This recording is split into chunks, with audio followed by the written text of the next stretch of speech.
요한계시록 말씀을 우리가 보고 있는데요. 이제 요한계시록 말씀이 거의 다 끝났습니다.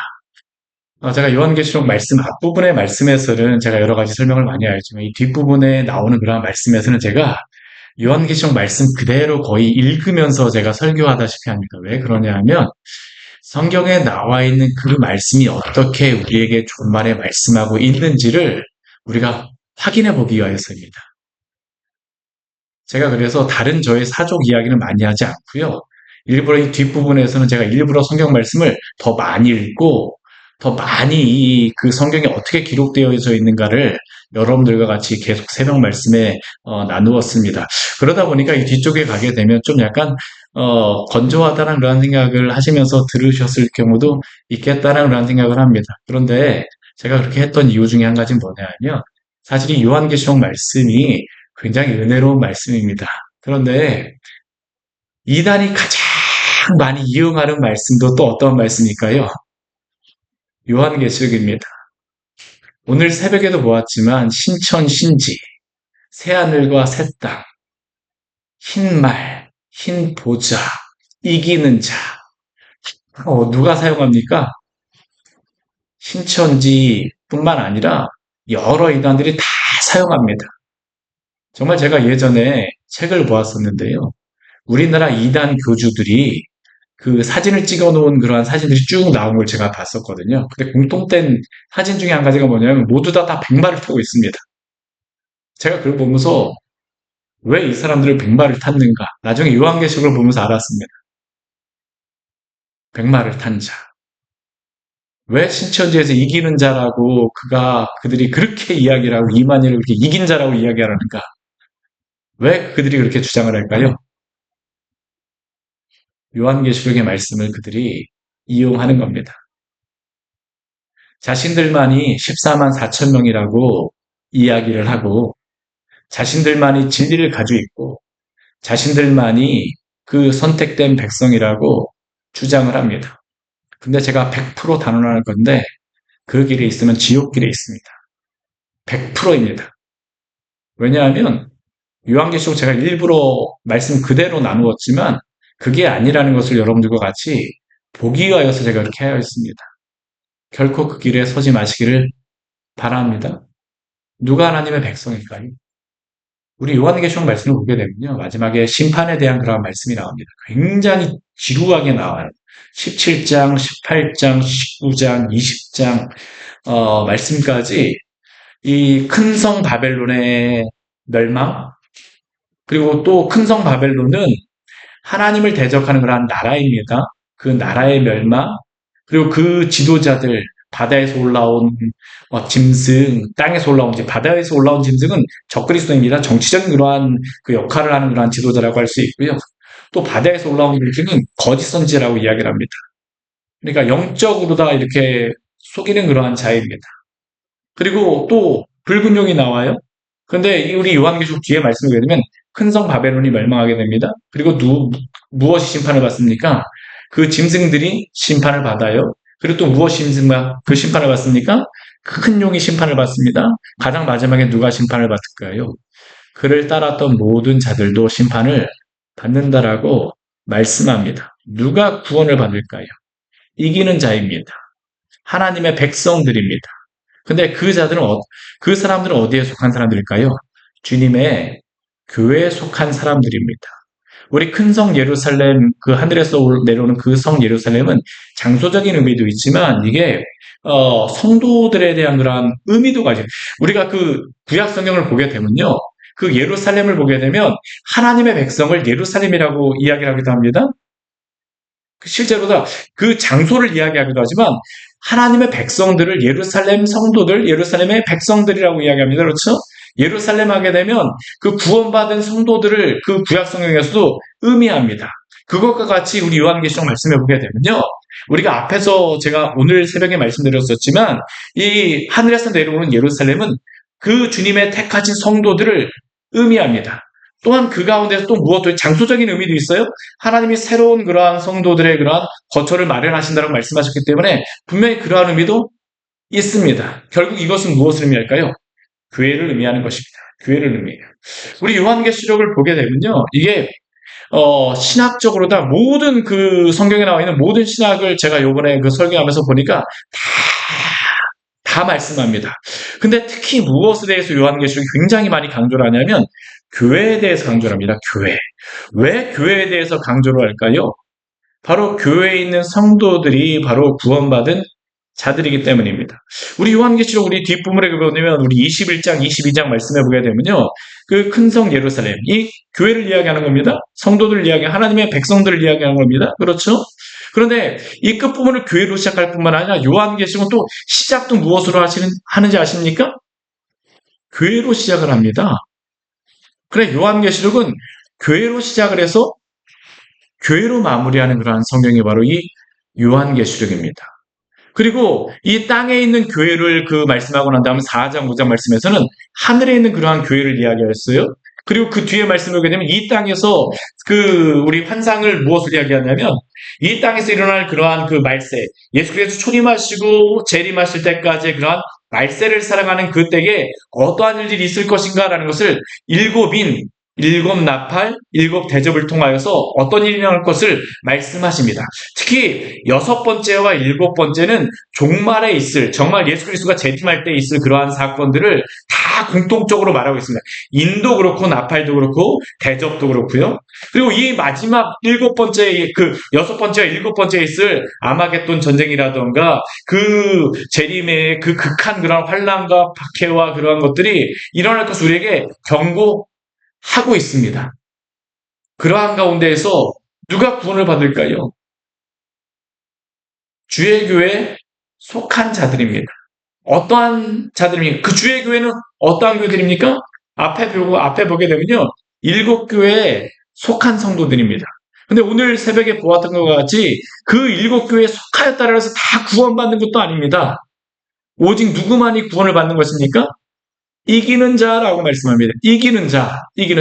물론 우리가 예수 그리스도를 믿음으로 말미암아 구원을 받게 되어지는 것이지만 그러나 이기는 자라고 하는 것은 구원받았기 때문에 믿음으로 분투하게 된다라는 겁니다. 우리가 이게 굉장히 중요해요. 구원받게 되면요. 믿음으로 살아가는 믿음의 분투의 삶도 반드시 따라와야 합니다. 이게 바로 그 믿음이 있음을 증명하는 것이죠. 요한계시록 보이는 아주 그게 분명하게 들어갑니다. 그런데 이러한 그 믿음의 삶 가운데서 낙오하고 그 짐승을 따르는 자, 짐승의 표를 받는다라고 합니다. 666 표를 받는다. 우리 뭐 여기에다가 표 찍고 막 그런 거 이야기 자꾸 하는데 그거 아닙니다. 그거 하게 되면 예전에는 바코드하고 여기다 뭐 심는다라고 이야기를 하고 우리 얼마 전에 우리 코로나 할 때에는 그 주사약에다가 뭐 그거 집어넣는다라고 이야기하고 다 아니었습니다. 사실은 그거는 중요한 게 아니에요. 정말 중요한 것은 무엇일까요? 그 안에서 믿음을 지키느냐라는 겁니다. 인내함으로 믿음을 지키느냐, 예수 그리스도를 믿었기 때문에 그 믿음을 지키느냐라는 것을 요한계시록은 계속적으로 질문합니다. 이 사람들이 어떤 사람들입니까? 이기는 자들입니다. 우리 7교회를 보게 되면요, 그 7교회에 속한 7교회마다 다 이기는 자가 다 나옵니다. 이게 정말 신기한 겁니다. 요한계시록 이 말씀을 보게 되면요, 누가 이기는 자입니까? 모든 교회에 속하였다라고 다 이기는 자가 아니에요. 그 말씀을 보면 우리 한번 볼까요? 우리 오늘 새벽에도 보았었지만 우리 에베소 교회 같은 경우도 한번 보십시오. 우리 에베소 교회 같은 경우는 믿음을 잘 지키고 행위와 수고도 있고 그렇지만 이들이 문제는 무엇이었습니까? 처음 사랑을 버렸다라고 이야기를 하죠. 어떻게 보면 율법적으로 살아가는 사람들입니다. 구원의 은혜를 가지고 살아가는 것이 아니라 내가 그냥 내 힘으로 살아가는 구원받은 그러한 구원받았다고 하지만 결국엔 내 힘으로 살아가는 그러한 사람들. 근데 그 사람들에게 뭐라고 말씀하십니까? 우리 그 2장 7절 말씀을 보게 되면 에베소 교회에게 이렇게 말씀하십니다. 여러분 같이 한번 읽을까요? 귀 있는 자는 성령이 교회들에게 하시는 말씀을 들을지어다. 이기는 그에게는 내가 하나님의 낙원에 있는 생명나무의 열매를 주어 먹게 하리라. 우리 생명나무의 열매는 어디에서 있는 겁니까? 우리 가장 뒤에 보게 되면 새 예루살렘, 그 예루살렘, 우리 그곳에 있는 것입니다. 이기는 자만이 이것을 먹는다라는 겁니다. 근데 이렇게 하는 그러한 교회, 에베소 교회도 어떻습니까? 참고 견디고 인내하는 것들이 있어요. 고난이 있습니다. 참고 견디지 않고 이것을 얻을 수가 없다라는 겁니다. 우리 그 뒤에 보십시오. 우리 두 번째로 어떤 교회입니까? 우리 서문화 교회입니다. 서문화 교회는요, 이 교회가 겉으로 보기에는 굉장히 화려한 교회입니다. 우리 2장 8절 말씀을 보면 이렇게 말씀해요. 2장 8절 말씀 같이 한번 볼까요? 서문화 교회의 사자에게 편지하라. 처음이며 마지막이며 줄었다가 살아나신 이가 이르시되. 우리 9절 말씀 같이 한번 읽을게요. 내가 내 환난과 궁핍을 알거니와 실상은 내가 부요한 자니라. 자칭 유대인이라 하는 자들의 비방도 알거니와 실상은 유대인이 아니요 사탄의 회당이라. 아멘. 우리 이 서문화 교회 같은 경우는 주님께서 칭찬하시는 교회죠. 그렇죠? 근데 이 서문화 교회 같은 경우에는 어떠한 교회냐 하면요, 환난과 궁핍을 알거니와. 이 서문화 교회 같은 경우는 그런데 이 지역이 굉장히 부유한 지역입니다. 이 지역에만 살아도 다 부유할 수밖에 없는 그러한 지역이에요. 해상무역이 발달하기 때문에 웬만하면 그냥 품고물이 떨어져 갖고 웬만하면 잘 살 수 있습니다. 그런데 환난과 궁핍합니다. 왜 그럴까요? 신앙에 타협을 하지 않았기 때문입니다. 이 시대에는 자신의 사업을 유지하기 위해서는 길드라고 하는 곳에 들어가야 됐습니다. 거기서 우상 숭배들이 극심했었거든요. 타협하지 않은 겁니다. 그러니까 어떻게 합니까? 가난해요. 환난과 궁핍이 있습니다. 근데 주님께서 뭐라고 말씀하십니까? 실상은 내가 부유한 자라고 말씀하시죠. 오늘 한국교회에 저는 이 말씀 저는 주시는 거라고 생각을 해요. 우리는 부자가 되기 위해서 예수님 믿는 사람들 많습니다. 근데 주님께서 우리를 부자 만들기 위해서 우리에게 복음을 주셨을까요? 만약 저는 그러한 복음을 믿고 살아간다고 하게 되면 그분들은 당장 회개하셔야 됩니다. 지옥의 길로 걸어가고 있는 겁니다. 솔직히. 우리 서문화 교회도 우리 2장 11절 말씀을 보게 되면 이렇게 말씀하십니다. 우리 같이 한번 읽을까요? 귀 있는 자는 성령이 교회들에게 하시는 말씀을 들을지어다. 이기는 자는 둘째 사망의 해를 받지 아니하리라. 우리 앞에 보게 되면요, 마귀가 몇 사람을 옥에 던지게 하고 시험을 받게 하고 10일 동안 환난을 받고 극심한 환난 가운데 있습니다. 그런데 이렇게 해서 목숨을 잃을 수 있다는 겁니다. 그런데 둘째 사망의 해를 받지 아니하리라. 이게 어디서 나오는 겁니까? 뒤에 구원받는 곳에서 나오는 겁니다. 이게 다 계속 나오는 겁니다. 우리 세 번째 교회는 어떤 교회입니까? 버가모 교회죠. 좌우에 날성검을 가지시니. 이 교회 같은 경우는요, 사탄의 권자가 있는 데라고 이야기를 합니다. 우상숭배가 너무나도 극심해요. 몇 사람은 이 가운데에서 죽임을 당하면서 순교를 당하였지만 대부분의 사람들 어떻습니까? 우리 14절 말씀을 보게 되면 이렇게 말씀합니다. 우리 14절, 2장 14절을 같이 한번 읽을까요? 그러나 내게 두어 가지 책망할 것이 있나니 거기 내게 발람의 교훈을 지키는 자들이 있도다.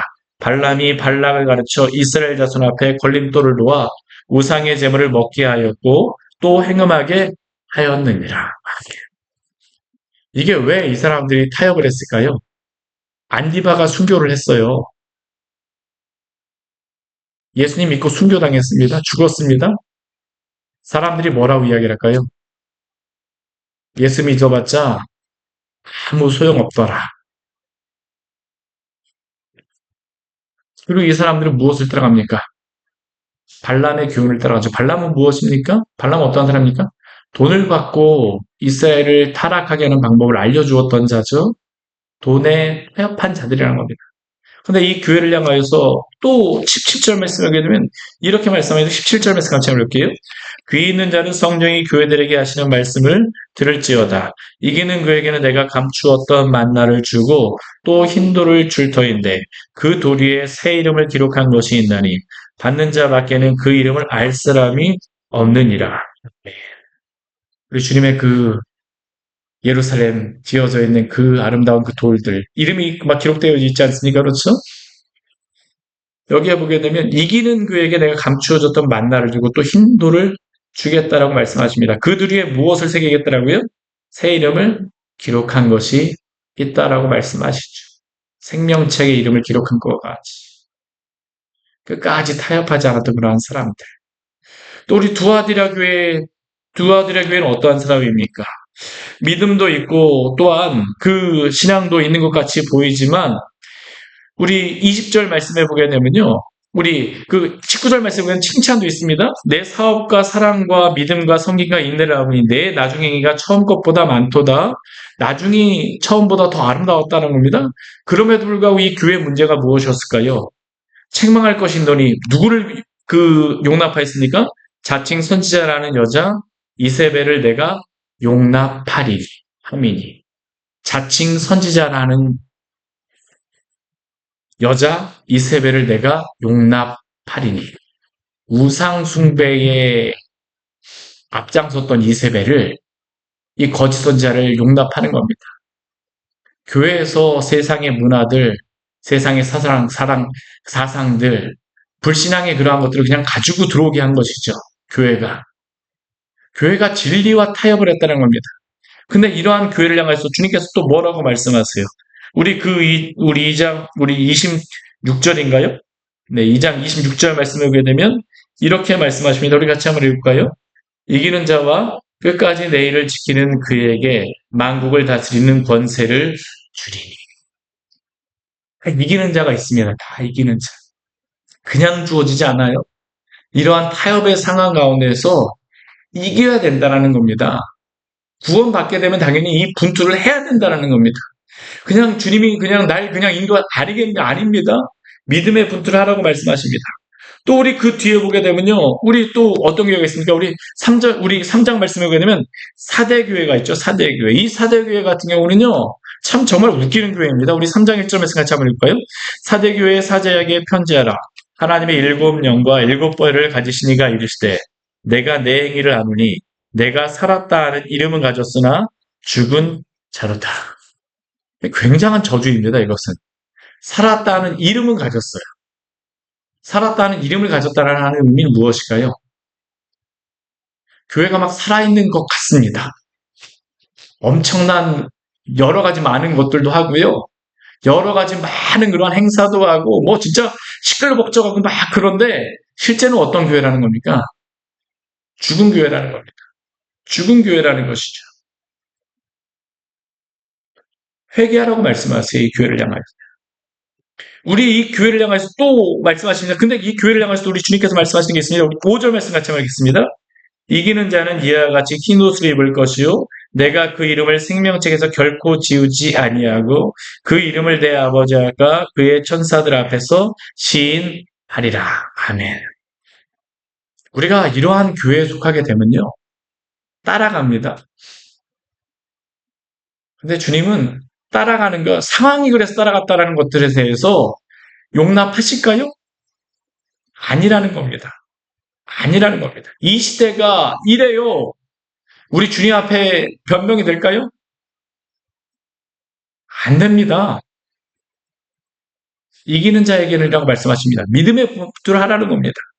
또 우리 뒤에 말씀해 보면 또 어떤 교회가 있습니까? 우리 빌라델비아 교회가 있습니다. 빌라델비아 교회 같은 경우는요, 앞에 서모나 교회 같이 주님께 책망받지 않은 그러한 교회입니다. 이 교회는 어떠한 특징이 있습니까? 우리 8절 말씀해 보게 되면 이렇게 말씀하죠. 8절 말씀 같이 한번 볼까요?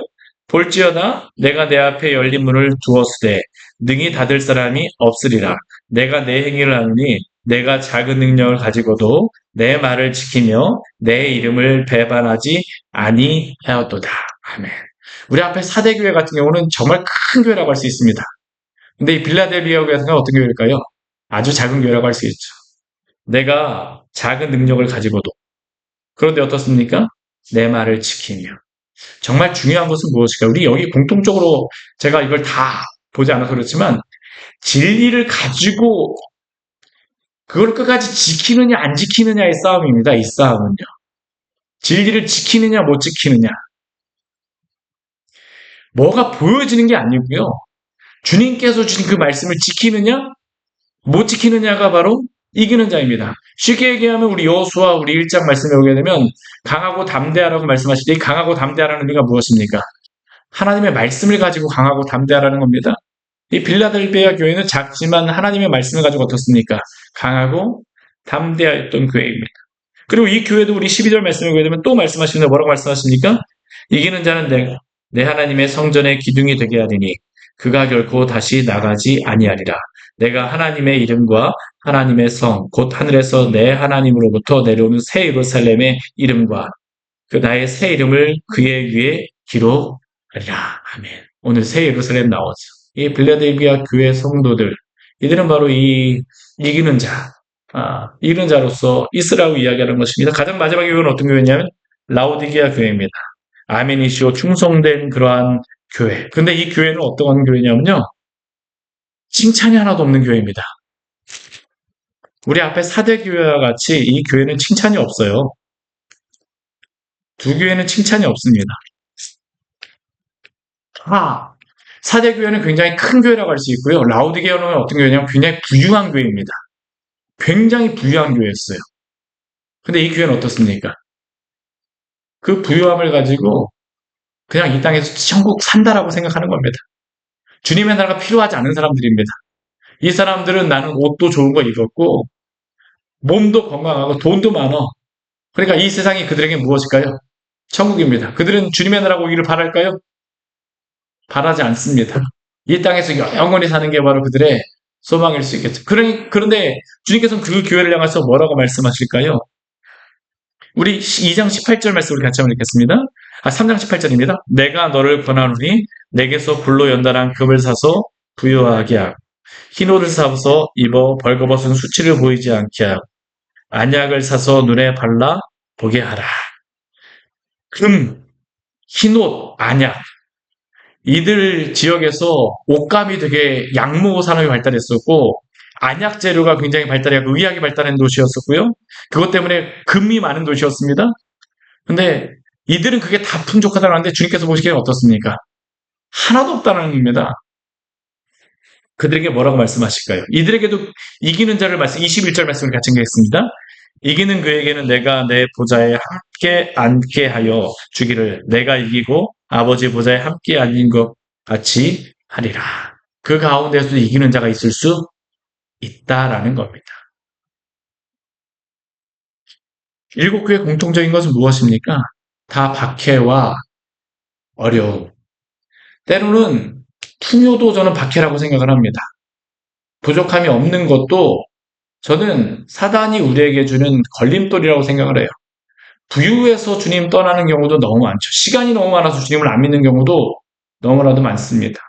오늘 여기에 보게 되면 사대교회나 이 가장 마지막에 있던 라우디게 교회 같은 경우는 그러한 교회들이었죠. 그런데 우리가 그러한 게으름이라든가 부유함에 그 휩싸여서 살아가는 자들이 아니라 오늘이 주님의 믿음을 가지고 살아가는 우리 귀한 성도들 되기를 원합니다. 이 성도들이 어떤 성도들일까요? 이기는 자요, 이 거룩한 성 새 예루살렘의 교회에 속한 성도들이라는 겁니다.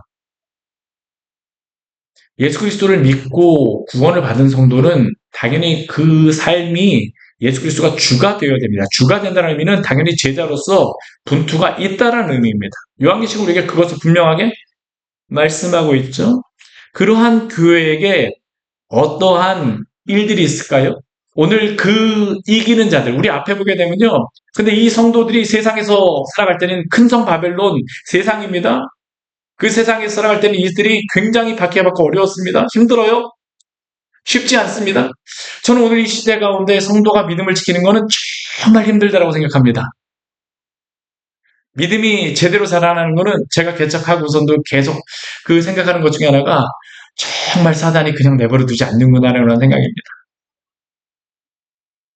그러나 그 모든 것 가운데 순전하게 주님을 따라왔던 그러한 성도들에게 우리 주님의 영원한 나라가 약속되어졌음을 믿으시기를 바랍니다. 그 나라, 그 곳이 어디입니까? 새 하늘과 새 땅이며 거룩한 성 새 예루살렘이죠.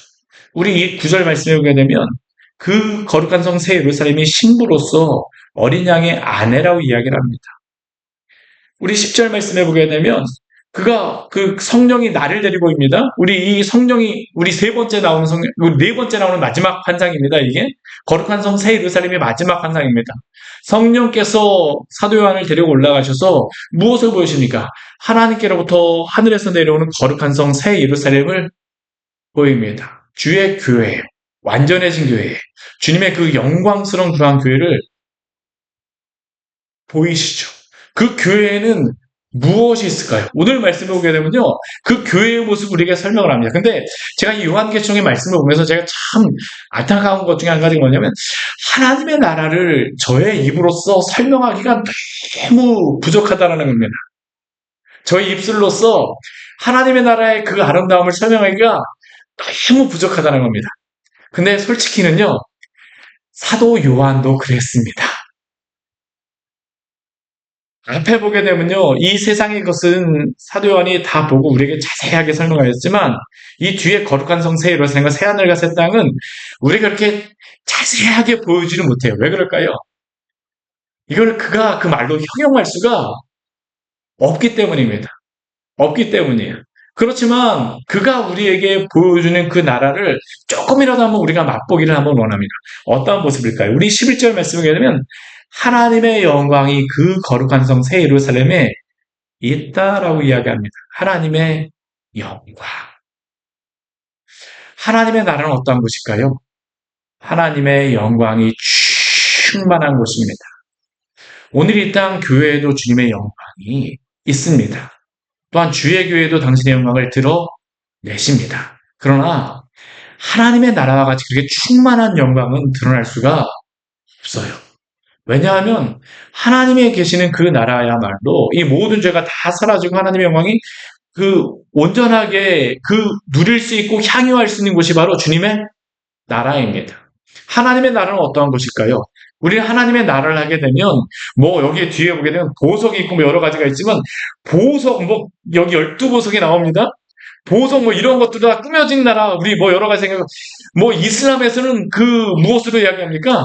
뭐 여자 몇 명 뭐 저기 하고 뭐 그 자아들 그 용사로 싸워서 죽게 되면 순교를 하게 되면 뭐 어떠한 상을 받는다라고 다 거짓말입니다.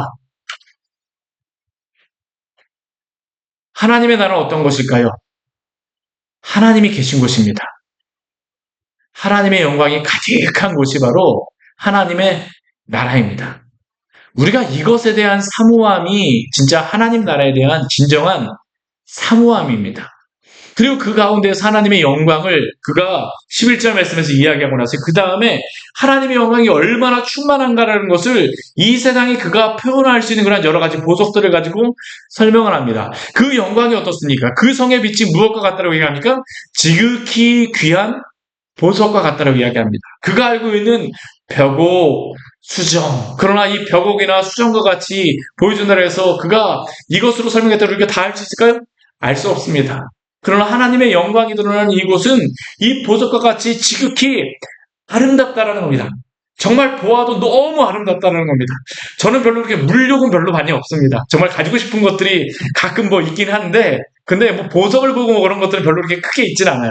근데 제가 정말로 아름답다라고 느꼈던 건 뭐냐면 예전에 터키 가고 그 터키의 황제가 가져던 큰 50몇 캐럿짜리인가? 그러한 보석을 어디다 그 전시해 놓은 거를 그 바이어가 보여줘갖고 제일 큰 보석이라고 하나 두 번째로 큰 보석이라고 하나 그래갖고 그걸 봤는데요. 진짜 보니까 이게 빛을 비쳤는데 막 번쩍번쩍하는 게 와 이거는 진짜 아름답더라고요. 제가 전혀 보석 아름답다라는 느낌을 별로 받아본 적이 없는 제가 보석도 뭐 몇 번 못 봐서 그럴 수도 있습니다.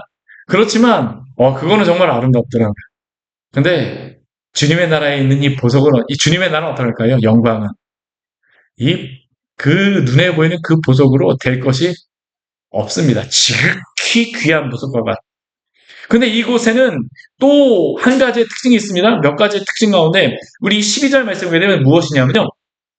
크고 높은 성곽이 있고 12문이 있다라고 합니다. 12문. 동쪽에 세 문, 북쪽에 세 문, 남쪽에 세 문, 서쪽에 세 문. 문이 3개씩 있다고 하는데 근데 정말 중요한 것은 무엇이냐면 이 성에 이 12문에 이름이 있습니다. 어떠한 이름들일까요? 이스라엘 자손의 12지파의 이름들이 여기에 기록되어졌다고 합니다. 근데 우리 뒤에 말씀해 보게 되면요. 우리 12지파의 이름이 기록되어져 있을 뿐만 아니라 우리 또 14절 말씀해 보게 되면 이렇습니다. 그 성의 성곽에는 12기초석이 있다고 합니다. 우리 성을 짓게 되면 항상 우리 집을 지어도 주춧돌 있잖아요. 그렇죠. 기둥을 놓는 주춧돌 큰 돌들 있잖아요. 그거와 같이 이 성의 성곽에 무엇이 있냐면 12기초석이 있는데 그 12기초석 위에는 무엇이 기록되어져 있다고 합니까? 어린 양의 12사도의 12이름이 있다라고 이야기합니다. 이것은 무엇을 상징하는 것일까요? 12지파라고 하는 것은 구약의 교회를 나타내는 것이고요. 12사도라고 하는 것은 신약의 교회를 이야기합니다. 결국 그러니까 12지파와 12사도라고 하는 것은 신구약의 교회들이 바로 이 예루살렘이라는 것을 우리에게 말씀하고 있죠. 이 교회들 가운데 있는 그 성도들이 누구입니까? 이기는 자들입니다. 그 성도들이 바로 이 예루살렘에 들어간다는 겁니다. 이 예루살렘 성전은, 이 새 예루살렘은 주님의 교회입니다. 그러니까 구약의 교회, 신약의 교회 다 들어가 있습니다. 이 안에 성도들, 이곳에 거하는 곳이죠. 그 크기가 얼마나 할까요? 우리 그 뒤에 보게 되면요, 이 신구약 성도들이 있는 그곳이 굉장히 크게 나옵니다. 사도 요한이 금 갈대잔을 가져갖고 이곳을 측량하였는데 그 성이 네모 반듯하다고 이야기합니다. 길이와 너비가 같다라고 이야기합니다. 그래서 이것을 쟀는데요, 그 성을 측량하니 얼마라고요? 12,000 스타디온이라고 합니다. 12,000 스타디온. 한 스타디온이 얼마냐면요, 200m입니다. 200m. 그러니까 12,000 스타디온이 이게 길이로 따지면 얼마냐면요, 2,400km입니다. 엄청나게 큰 겁니다. 정사각형으로 2,400m의 그러한 모습에다 높이도 그렇습니다. 이게 굉장한 크기의 그러한 것이죠. 우리 대한민국 서울서부터 부산까지 한 400km 정도 되는데 6배 정도니까 이게 굉장히 큰 그러한 크기라는 겁니다. 굉장한 크기입니다. 그리고 성곽도 이야기하는데 우리 17절 말씀을 보게 되면 성곽을 측량하면 어떻습니까? 140규빗이라고 합니다. 144규빗. 144규빗. 이것은 어느 정도냐면 한 65m 정도의 그러한 높이입니다. 그러니까 굉장히 높은 성곽이 또한 있는 것이죠. 이것을 이야기하는 것은 무엇이냐면 굉장히 안전하다라는 겁니다. 안전하다. 근데 여기 우리 보게 되면요, 여기에 굉장히 강조되는 숫자가 하나가 있어요. 무엇입니까? 12이라고 하는 단어죠. 우리 12,000 스타디움. 12 곱하기 1000이잖아요. 그렇죠? 예. 그리고 또 144도 12 곱하기 12입니다. 이것은 다 무엇을 의미하는 거냐면 12지파, 12사도, 다 교회들을 이야기하는 겁니다. 교회. 그러니까 이게 진짜 크기의 그러한 의미로서의 의미보다는 상징적으로 다 이것을 우리에게 이렇게 알려주고 있는 것이죠. 그리고 이 성은 어떻게 생겼냐 하면 이제 그 성의 아름다움을 이야기하는데 그 성은 각색 부석으로 꾸몄다라고 이야기합니다. 첫째 기초석은 무엇입니까?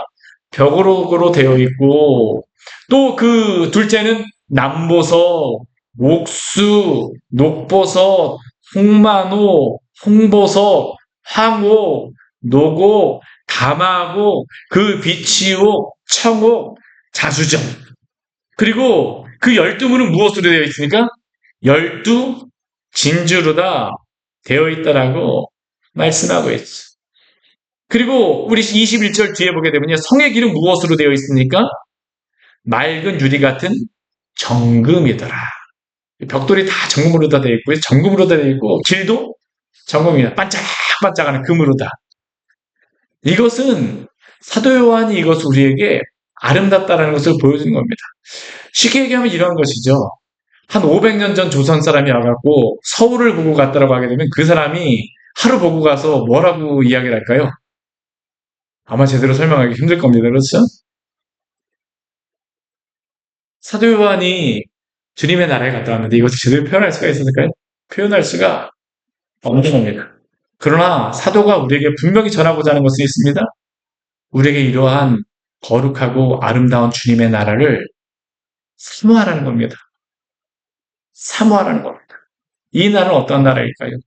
우리 이 말씀을 잘 보게 되면 이 나라는 거룩한 성 새 예루살렘 또한 에덴 동산을 나타내는 것입니다. 샘물이 흐르고 거기에 과일이 있고 다 이것은 우리 첫사람 아담에게 주셨던 그 첫 번째 그 동산을 이 새 예루살렘은 나타내고 있는 것이죠. 그리고 이것은 비록 그 에덴 동산에서는 실패하였지만 그러나 주님이 우리를 구원하신 그 새 예루살렘에서는 거룩한 성 새 예루살렘은 이 땅에 있던 모든 교회를 완성하실 것이다라는 것을 오늘도 우리에게 약속하심을 기억하시기를 바랍니다. 그렇기 때문에 이 교회를 사모하며 또한 이 나라를 사모하며 살아가십시오. 또한 이곳은 무엇을 나타낼까요? 우리 정사각형입니다. 정사각형. 우리 정육면체죠. 정육면체. 그렇죠. 우리 성경에 보게 되면 정육면체로 다 나오는 성경의 한 장소가 있습니다. 혹시 여러분들 기억나시나요? 지성소입니다. 지성소. 지성소는 똑같습니다. 폭, 너비, 높이가 다 같습니다. 이 거룩한 성 새 예루살렘은 하나님께서 임재하시는 그 지성소라는 겁니다. 하나님께서 임재하시는 그곳에 누구도 같이 있습니까? 우리도 같이 있는 것이죠. 우리도 함께 있는 것입니다. 그곳에서 우리는 하나님의 그 영광을 찬양하며 경배하게 될 것입니다.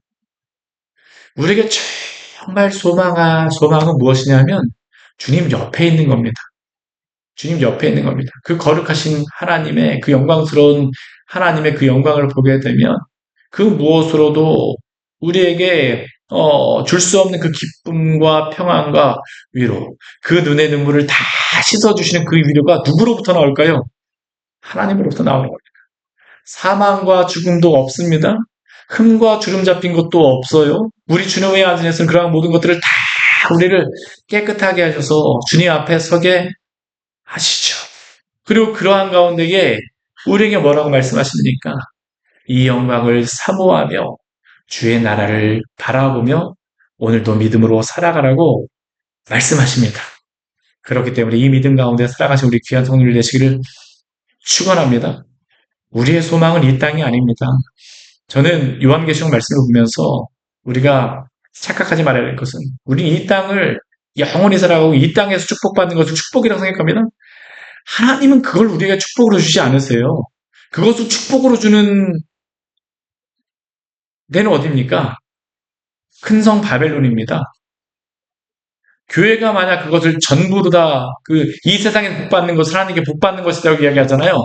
그 교회는 어디에 속한 교회일까요?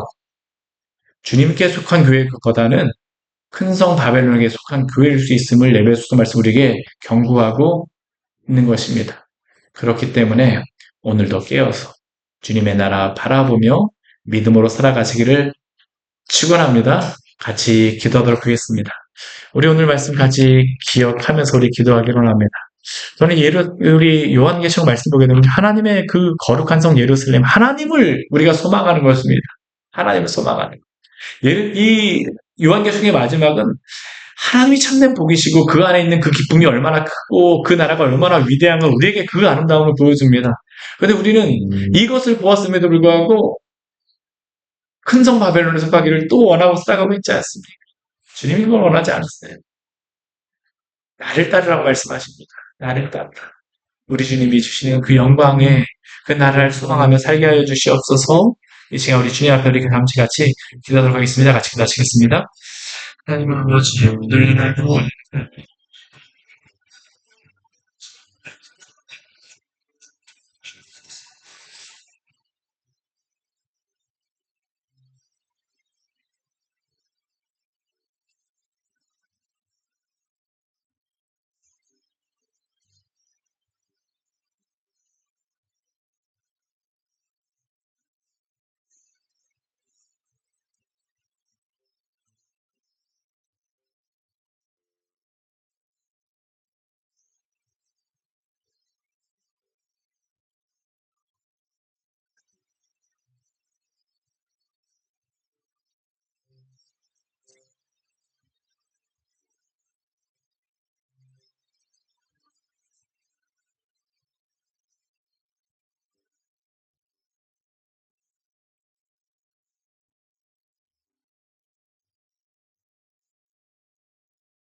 하나님 아버지 요한계시록의 말씀을 통하여서 우리 주님이 우리에게 약속하신 그 나라가 얼마나 아름답고 얼마나 소망해야 될 나라인가를 알려주셔서 감사합니다.